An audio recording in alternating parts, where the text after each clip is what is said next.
श्री शिवाय नमस्तुभ्यम। हर हर महादेव।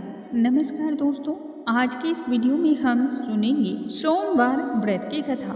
इस व्रत की कथा के श्रवण से ही महादेव जी भक्तों पर प्रसन्न हो जाते हैं। महादेव जी की इस महिमा के श्रवण से व्यक्ति के संपूर्ण पापों का नाश हो जाता है, जीवन में सभी प्रकार के सुख की प्राप्ति होती है और जीवन संपन्न हो जाता है तथा सभी प्रकार के दुखों का निवारण हो जाता है। आइए आज के इस वीडियो में हम सुनेंगे सोमवार व्रत की कथा। किसी नगर में एक धनी व्यापारी रहा करता था। दूर दूर तक उसका व्यापार फैला हुआ था। नगर के सभी लोग उस व्यापारी को बहुत अधिक मान और सम्मान दिया करते थे। इतना सब कुछ उस व्यापारी के होने के पश्चात भी वह अत्यंत ही दुखी रहा करता था। कारण तो बस एक ही था कि उस व्यापारी की कोई भी औलाद नहीं थी, जिस कारण अपने मृत्यु के पश्चात व्यापार का उत्तराधिकारी कौन होगा, इसकी चिंता उसे सदैव ही सताती रहती थी। पुत्र प्राप्ति की इच्छा से व्यापारी प्रत्येक सोमवार भगवान शिव का पूजन, व्रत और आराधना किया करता था। संध्या काल के समय शिव मंदिर में जाकर के भगवान शिव के समक्ष घी का दीपक जलाया करता था।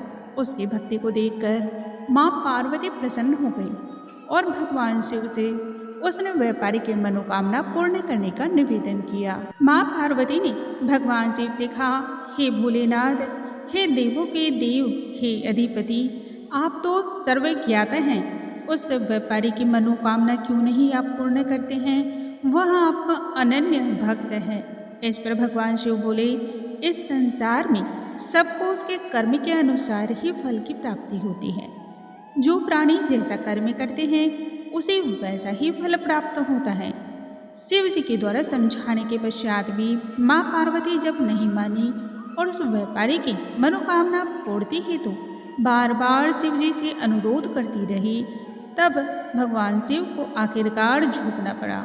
माता पार्वती के आग्रह को देखकर भगवान भोलेनाथ को उस व्यापारी को पुत्र प्राप्ति का वरदान देना पड़ा। वरदान देने के पश्चात भोलेनाथ माँ पार्वती से बोले, मैंने आपके आग्रह पर पुत्र प्राप्ति का वरदान तो दे दिया, परंतु इसका पुत्र 16 वर्ष से अधिक समय तक जीवित नहीं रह सकता है। उसी रात को भगवान शिव उस व्यापारी के स्वप्न में आए और उसे पुत्र प्राप्ति का आशीर्वाद दिया। कुछ समय के पश्चात उस व्यापारी को पुत्र रत्न की प्राप्ति हुई, परंतु व्यापारी को खुशी तो हुई, लेकिन अल्पायु की चिंता ने उसकी संपूर्ण खुशी को नष्ट कर दिया था। व्यापारी पर पहले की ही भांति सोमवार के दिन भगवान शिव का व्रत करता रहा, विधिवत उनकी पूजा और आराधना करता रहा। सभी चिंता के बावजूद भी उस व्यापारी ने पुत्र जन्म का उत्सव बहुत ही धूमधाम से मनाया, लेकिन उसे बस चिंता थी तो इतनी कि पुत्र की आयु बहुत ही छोटी है।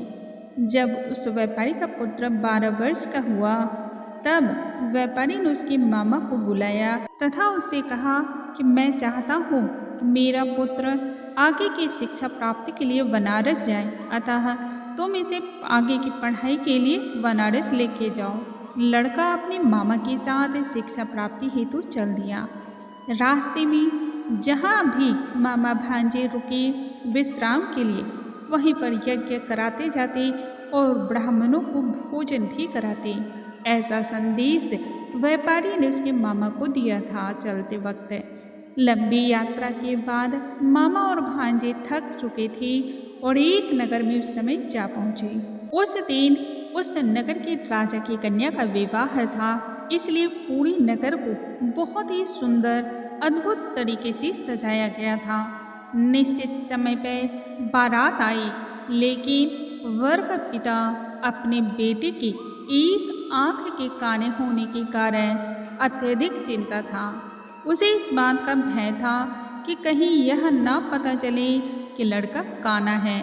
ऐसा होने पर राजा विवाह से इनकार कर देगा, इससे उसकी बदनामी होगी। तभी वर के पिता ने व्यापारी के पुत्र को देखा और उसके मस्तिष्क में एक विचार आया। सोचा, क्यों ना इस लड़के को दूल्हा बनाकर राजकुमारी से विवाह करा दूँ। विवाह के बाद इसको बहुत सारा धन देकर विदा कर दूंगा और राजकुमारी को अपने नगर ले जाऊंगा। वर के पिता ने लड़के के मामा से इसके संबंध में बात की। मामा ने धन मिलने के लालच में इस बात को स्वीकार कर लिया और वर के पिता की बात को मान ली। लड़के को दूल्हे का वस्त्र पहनाकर राजकुमारी के साथ विवाह करा दिया गया। विवाह भली भांति संपन्न हो गया। राजा ने बहुत सारा धन दे करके राजकुमारी को विदा किया। शादी के बाद लड़का जब राजकुमारी के साथ लौट रहा था तब वह सच को छिपा न सका। उसे बहुत अधिक इस बात की गलानी थी। उसने राजकुमारी की चुन्नी पर लिख दिया, हे राजकुमारी, तुम्हारा विवाह मेरे साथ हुआ था।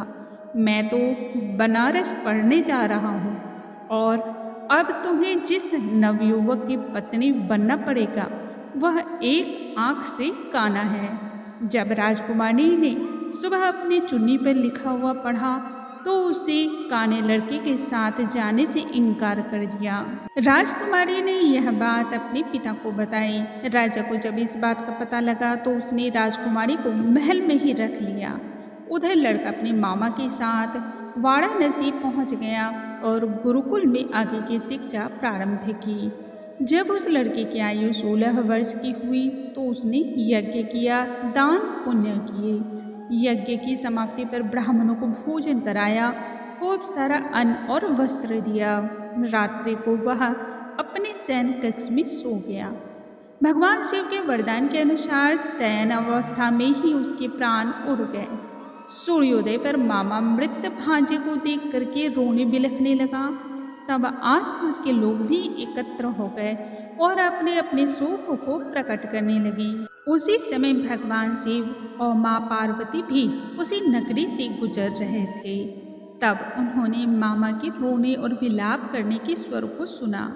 माँ पार्वती ने तब भगवान शिव से कहा, हे भोलेनाथ, हे प्राणनाथ, मुझे यह करुण रुदन के स्वर सहन नहीं हो पा रहे हैं। इस व्यक्ति के कष्ट को कृपा कर दूर करें। तब भगवान शिव और माँ पार्वती अदृश्य रूप से समीप जा पहुँचे। जाकर देखा तब भगवान भोलेनाथ ने माँ पार्वती से कहा, हे प्रियसी, हे अर्धांगिनी, यह तो उसी व्यापारी का पुत्र है जिसे मैंने 16 वर्ष की आयु का वरदान दिया था। अतः इसकी आयु तो पूर्ण हो गई है। तब माँ पार्वती ने फिर भगवान शिव से निवेदन किया कि उस बालक को जीवन दान दे दें। माता पार्वती के बार बार आग्रह करने पर भगवान शिव ने उन्हें समझाया, जिसकी जितनी आयु है, जिसके जितने कर्म हैं, उसे उतना ही प्राप्त होगा। इससे अधिक तो ना किसी को कभी मिला है और ना ही किसी को और प्राप्त ही हो सकता है। परंतु माँ पार्वती तो अड़ गई और बार बार अनुनय विनय करने लगी। तब भगवान शिव को आखिरकार यह वरदान देना ही पड़ा कि लड़के को जीवन दान होना पड़े। तब कुछ ही समय में वह जीवित होकर के उठ बैठा। शिक्षा समाप्त करने के पश्चात लड़का मामा के साथ अपने नगर की ओर चल दिया। चलते चलते वह उसी नगर में जा पहुँचे जहाँ व्यापारी के पुत्र का विवाह हुआ था। उस नगर में भी यज्ञ का आयोजन किया। समीप से गुजरते हुए नगर के राजा ने यज्ञ का जब आयोजन देखा तब उसने तुरंत ही लड़के और उसके मामा को पहचान लिया। यज्ञ की समाप्ति होने के पश्चात राजा मामा और लड़के को महल में ले गया और कुछ दिन उन्हें महल में रखने के पश्चात बहुत सारा धन, धान्य, वस्त्र, आभूषण आदि देकर राजकुमारी के साथ विदा कर दिया। इधर भूख प्यासे व्यापारी और उसकी पत्नी बेटी की प्रतीक्षा कर रहे थे। व्यापारी ने प्रतिज्ञा कर रखी थी, यदि उन्हें अपनी बेटे की मृत्यु का समाचार प्राप्त हुआ तब उसी क्षण दोनों अपने प्राणों को त्याग देंगे। परंतु जैसे ही उसने बेटे के जीवित होने की समाचार को सुना वह अत्यधिक प्रसन्न हो गया तथा अपनी पत्नी, बंधु बांधवों, मित्रों के साथ खुशी खुशी नगर के द्वार पर जा पहुंचा। और अपने बेटे के विवाह का समाचार सुनकर तथा पुत्र वधू के रूप में राजकुमारी को देखकर उनकी खुशी का तो ठिकाना ही न रहा। उसी रात भगवान शिव ने व्यापारी के स्वप्न में आकर कहा, हे सृष्टि, हे व्यापारी, तो बड़ा ही श्रेष्ठ है। मैं तेरे सोमवार के व्रत करने और व्रत की कथा को सुनने से बहुत ही प्रसन्न हूँ। तुम्हारी इसी भक्ति से प्रसन्न होकर के मैंने तेरे पुत्र को लंबी आयु का वरदान दिया है। पुत्र की लंबी आयु को जान करके तब व्यापारी प्रसन्न हुआ और उसने भगवान शिव को धन्यवाद दिया। शिव भक्त होने के कारण तथा सोमवार के व्रत को करने से व्यापारी की समस्त मनोकामनाएं पूर्ण हुई। इस तरह से जो भी भक्त सोमवार के दिन विधिवत व्रत करते हैं, व्रत की महिमा को सुनते हैं, व्रत कथा का श्रवण करते हैं, उनकी समस्त इच्छाएं पूर्ण होती हैं। भगवान भोलेनाथ की असीम कृपा बरसती है उन पर। बोलो भगवान भोलेनाथ की जय। हर हर महादेव, हर हर महादेव।